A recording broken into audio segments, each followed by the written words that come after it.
ఇదొక చిన్న కథ, కట్టు కథ, నేను కల్పించిన కథ. నాకు ఇద్దరు కొడుకులున్నారు. నేను ఇద్దరు కొడుకుల్ని బాగా చదివించాను. ఇద్దరికి 2 ఫౌండర్‌షిప్‌నైతే ఇచ్చాను. అయితే నాకు వృద్ధాప్యం వస్తే నా చిన్న కొడుకు నాతోనే ఉన్నాడు. నా పెద్ద కొడుకు అమెరికా వెళ్ళిపోయాడు. వీళ్ళిద్దరికీ నేను చెరో ఫౌండర్‌షిప్ ఇచ్చాను.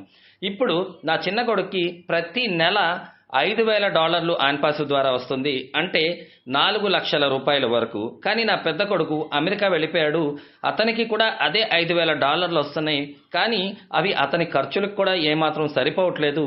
అతను మళ్ళీ అడిషనల్‌గా అక్కడ ఏదో ఒక బిజినెస్ కానీ ఏదో ఒక జాబ్ కానీ చేయాల్సిన అవసరం ఉంది. కానీ చిన్న కొడుక్కి ప్రతి నెల 4,00,000 వస్తే ఇంటికి 1,00,000 ఖర్చు పెట్టుకోగా మిగతా వాటిని ఇన్వెస్ట్మెంట్లు పెట్టుకుంటూ తనను తను డెవలప్ చేసుకుంటూ వ్యాపారాలు చేస్తూ నలుగురికి సహాయం చేస్తూ ఉన్నతంగా భారతదేశంలో జీవిస్తున్నాడు. ఇక్కడ కరెన్సీ అనేది కాదు, కంట్రీ అనేది ఇంపార్టెంట్. కథలో ఫౌండర్షిప్ మారలేదు, డాలర్ మారలేదు, కానీ లైఫ్ స్టైల్ మారాయి. బికాజ్ ఎందుకు అంటే depending on the GDP and country.